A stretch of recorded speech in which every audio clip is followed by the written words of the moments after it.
I pledge to embrace healthy masculinity and stand against sexual violence by increasing my empathy of others' experience, being a courageous upstander by speaking out against objectification and sexual violence towards all people, always getting affirmative and full consent, being a role model who displays integrity and respect in all actions. Amen.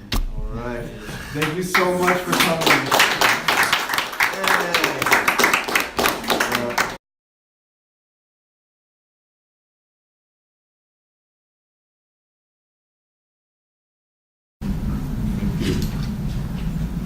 Another question we had is, many men associate emotional vulnerability with weakness, and why do you think this is? Emotional vulnerability is a weakness. Like, I remember growing up when I was a lot younger, you know, we'd always being told to be tough. You know, since you're a man, you're also a woman. A woman is more emotional, like seen as more emotional, you know, stereotypically seen as more dainty, whatever. That's not always the case. And, you know, to be a man, you got the opposite of that. So, you know, things don't go your way, you know, just suck it up, throw some dirt on it, you know, and, you know, kind of hold it in. And as I've grown up, you know, that's what I've known. And I've learned like that's not the best way to handle things. But that's kind of the status quo of how it's been. And I feel like it's something that needs to change. I feel like it's okay to cry because if you're passionate about something and you put your all into it and you don't excel the way you want it to, that hurts. Like I don't feel like that's a reason like not to cry about it. Like for me, like it's really hard for me to cry, but that doesn't mean I'm not vulnerable to certain things. Like just because it doesn't make you less of a man to cry. Like I don't feel like that's a big deal, but certain people cry about certain things. Like I'm kind of piggybacking off what Tay said. Growing up, I used to, you know, not really cry over many things. You know, I used to hold it in. You know, just trying to prove my toughness to those around me. Then, a couple of years ago at UCLA, went through like, you know, some unfortunate games during our 2016 season. You know, Twitter trolls were coming at me. It was probably the lowest point in my life, and you know, I decided just to hold it in, you know, don't show weakness or whatever, and unfortunately kind of had to battle through a bout of depression, I would have to say. Had to talk to somebody about that, and when I realized like it was okay to let it out, show your emotion, you know, and the way I showed it, I started crying, you know. It wasn't like an instant fix, but it's just like, you know, it's okay to let it out at times. And that's something that, you know, that was something that I kind of still working on to this day. absolutely. And that's you being strong.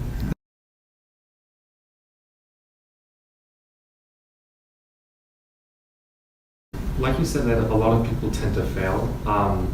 So after like a play where you feel like you didn't do as well as you wanted to, how do you feel and how do you manage that? Oh, I'm gonna tell you that.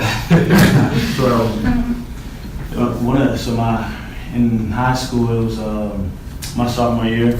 I dropped a game-winning touchdown.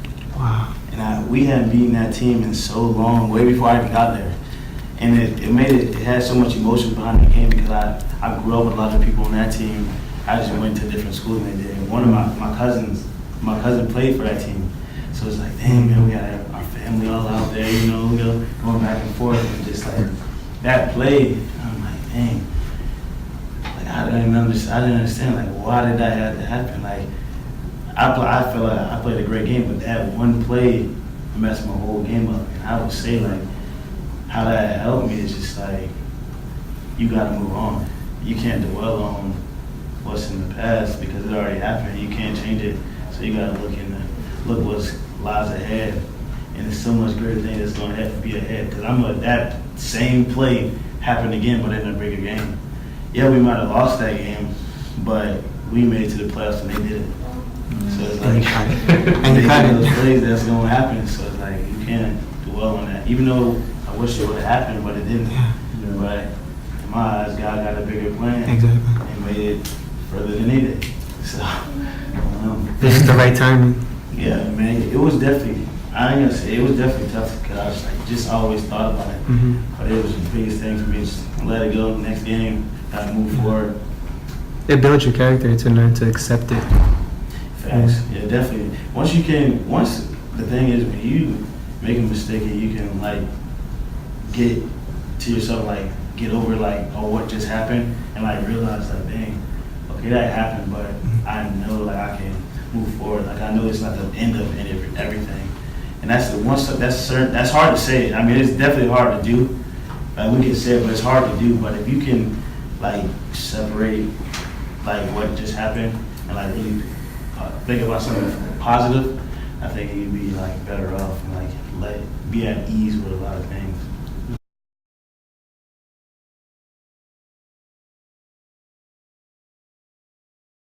Did you have role models or mentors in your life growing up?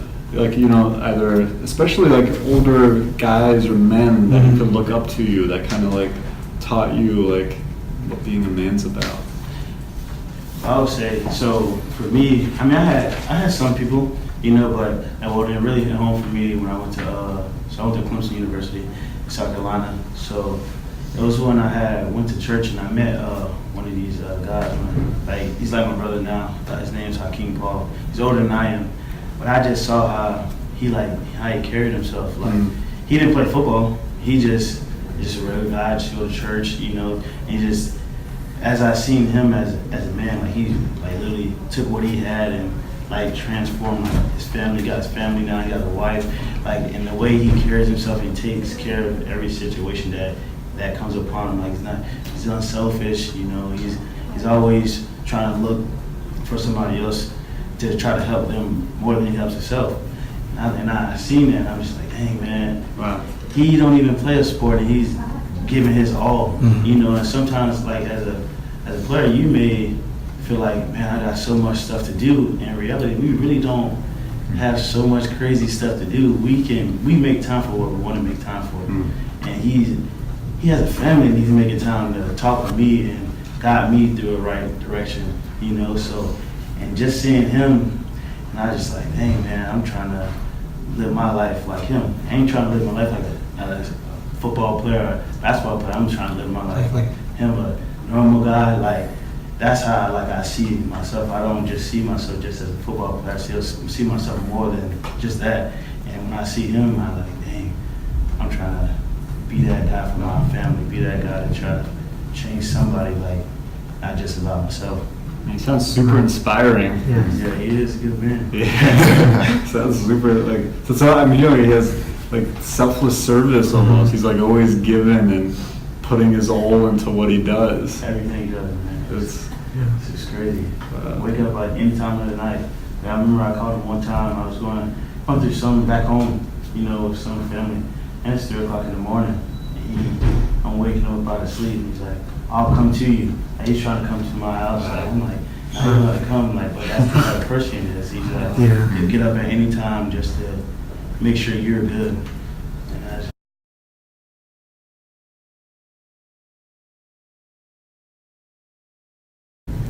So, what does responsibility and integrity mean to both of you? Responsibility, integrity. Well, I feel like responsibility for me is going above what you're asked to do. Like, you know, we all have our responsibilities at each and every day, but, you know, what do you do for each thing that you're tasked to not only have success in what you're doing, but to potentially, you know, make it even better than what you're asked to do. Like, I take, for example, we're asked to be at the facility from 8 o'clock to 12 o'clock. But, you know, and that's your responsibility. You have to be there. Once 12 o'clock hits, you don't have to be there anymore. But I know a lot of the people there stay extra, working on their craft, talking to coaches, or even just being around their teammates, just to kind of help the team camaraderie. So I feel like responsibility to me is just, you know, being extra in the sense of just doing more than what you're expected to do. And integrity, I believe that's holding yourself to a higher standard.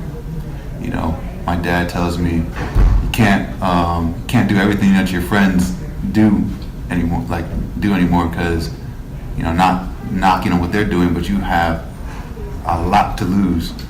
Your friends might want to go out one night, Thirsty Thursday, but then you have a Friday morning workout. So do you go to that bar and get some drinks and sacrifice a good workout the next day, or do you get a good night's sleep and have a great workout? So, not knocking anybody else's hustle, but you just gotta hold yourself above the regular standard that some people hold themselves to.